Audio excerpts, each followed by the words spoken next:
Hello friends, आज का हमारा टॉपिक है। आज के इस लेक्चर के अंदर बूटस्ट्रैप का नेक्स्ट कॉन्सेप्ट हम सीखने वाले हैं, जो कि है हमारा check box sense radio buttons. जैसे ही हम चेक सेंस रेडियोस ऑप्शन पे आते हैं तो यहाँ से आप देख सकते हैं कि डिफरेंट टाइप्स के चेक बॉक्सेस को एक अच्छी स्टाइल में हम किस प्रकार से बूटस्ट्रैप की हेल्प से डिजाइन कर सकते हैं, क्रिएट कर सकते हैं। और रेडियो बटन्स को हम किस प्रकार से क्रिएट कर सकते हैं, इस प्रकार से स्विचेस किस प्रकार से क्रिएट कर सकते हैं, इसको डिसेबल्ड कैसे कर सकते हैं, बाय डिफॉल्ट चेक्ड कैसे रख सकते हैं। तो इन सभी चीजों को आज के इस लेक्चर के अंदर हम सीखने वाले हैं। तो सबसे पहले हम एक नॉर्मल चेक बॉक्स क्रिएट करके आपको दिखाने वाले हैं। तो सबसे पहले यहाँ पर हम एक MB3 यानी कि मार्जिन बॉटम 3 यहाँ पर एक ड्यू ले लेते हैं और यहाँ पर एक सिंपल सा हम चेक बॉक्स सबसे पहले क्रिएट करने वाले हैं। तो यहाँ पे सबसे पहले एक इनपुट एलिमेंट ले लेते हैं। इसका टाइप हमें रखना होगा चेक बॉक्स, और इसके बाद नेम के अंदर अभी के लिए हम कुछ भी नहीं रखने वाले हैं। यहाँ पर आईडी दे देते हैं, मान लीजिए आईडी एग्री नेम की हमने यहाँ पर आईडी दे दी। अब इसके बाद यहाँ से एक लेबल को हम क्रिएट करने वाले हैं। फॉन्ट साइज थोड़ा सा इंक्रीज कर लेते हैं।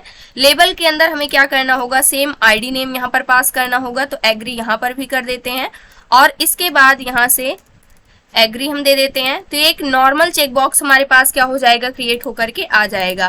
पेज को रिफ्रेश करते हैं तो आप देख सकते हैं एक नॉर्मल चेक बॉक्स यहाँ पर क्या हो चुका है, डिजाइन हो चुका है।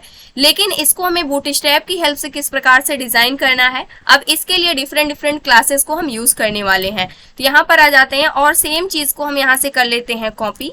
अब इसको हम बूटस्ट्रैप की हेल्प से इसी चेक बॉक्स को क्रिएट करने वाले हैं। तो इसके लिए हमारे पास डिफरेंट क्लासेस होती हैं। जैसे वेबसाइट पे आते हैं तो यहाँ पर चेक बॉक्सेस को क्रिएट करने के लिए सबसे पहले जो आपका ड्यू होगा उसको फॉर्म चेक नेम की क्लास आपको देनी होगी।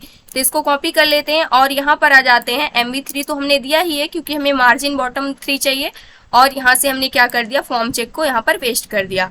अब इसके बाद और भी यहाँ पर काफी सारी क्लासेस होती हैं। जैसे हमें अपने इनपुट एलिमेंट के लिए क्या क्लास यूज करनी होगी, फॉर्म चेक इनपुट नेम की क्लास को इंक्लूड करना होगा। तो इसको हम ऐड कर लेते हैं और यहाँ से हम अपनी क्लास को ऐड करने वाले हैं। तो यहाँ से क्लास को ले लेते हैं और फॉर्म चेक इनपुट नेम की क्लास को यहाँ से ऐड कर दिया। उसके बाद लेबल के लिए फॉर्म चेक लेबल नेम की क्लास को ऐड करना होगा। तो इसको भी हम ऐड कर लेते हैं। यहाँ पर लेबल के अंदर आ जाते हैं और यहाँ पर इस क्लास को भी हम ऐड कर देते हैं और इसे करते हैं सेव। अब यहाँ पर जो हमारा नॉर्मल चेक बॉक्स है और जो बूटस्ट्रैप की हेल्प से यहाँ पर डिजाइन किया गया चेक बॉक्स है, इन दोनों में काफी ज्यादा यहाँ पर डिफरेंस है। डिफरेंस क्या है, यहाँ पर नॉर्मल चेक बॉक्स जो क्रिएट हुआ है साइज में काफी ज्यादा छोटा है, और जो बूटस्ट्रैप की हेल्प से यहाँ पर डिजाइन किया गया है, इस पर जैसे ही हम क्लिक कर रहे हैं, अनक्लिक कर रहे हैं, उस कंडीशन पे ये हाईलाइट भी हो रहा है, यानी कि आउटसाइड में यहाँ पर कलर भी आपको डिस्प्ले हो रहा है, और साइज में क्या है, नॉर्मल चेक बॉक्स की अपेक्षा काफी ज्यादा बड़ा है। तो इस प्रकार से ये जो चेक बॉक्स है देखने में काफी ज्यादा यहाँ पर अट्रैक्टिव है। अब इसके बाद हमारे पास आ जाता है, अगर बाय डिफॉल्ट आप चेक्ड रखना चाहते हैं अपने चेक बॉक्स को, तो इसके लिए हमारे पास चेक्ड ऑप्शन होता है। इसको आप ऐड कर सकते हैं अपने इनपुट एलिमेंट के लिए। तो इसको हम यहाँ से उठा सकते हैं और यहाँ पर हम अपने इनपुट एलिमेंट को चेक्ड रखना चाहते हैं तो इसको हम यहाँ से ऐड कर देंगे। तो बाय डिफॉल्ट जो हमारा इनपुट एलिमेंट होगा, यानी कि इसको अनचेक भी कर सकते हैं, लेकिन बाय डिफॉल्ट ये क्या होगा, चेक्ड होगा। अगर आपको इसको डिसेबल्ड रखना है तो यहाँ से डिसेबल्ड भी ऐड कर सकते हैं। तो इसके लिए आपको क्या करना होगा, इनपुट एलिमेंट के लिए डिसेबल्ड सेट कर देना होगा। तो यहाँ से हम इसको डिसेबल्ड भी कर सकते हैं। तो यहाँ पर आ जाते हैं, चेक्ड के बाद हम यहाँ से इसको डिसेबल्ड रखना चाहते हैं तो क्या हो जाएगा, डिसेबल्ड सेट हो जाएगा। तो यहाँ पर आप देख सकते हैं इस प्रकार से आप डिफरेंट तरीके से इसको क्या कर सकते हैं, क्रिएट कर सकते हैं। अब इसके बाद अगर हमें रेडियो बटन्स को क्रिएट करना हुआ, तो रेडियो बटन्स को क्रिएट करने के लिए सिर्फ हमें क्या करना होता है, सिर्फ टाइप चेंज करना होता है। इसको हमने कॉपी कर लिया और यहाँ पर आ जाते हैं। अब यहाँ पर इसके लिए हमें फॉर्म चेक क्लास देनी होगी। जो इनपुट एलिमेंट होगा फॉर्म चेक इनपुट क्लास देनी होगी, जो लेबल होगा फॉर्म चेक लेबल क्लास देनी होगी।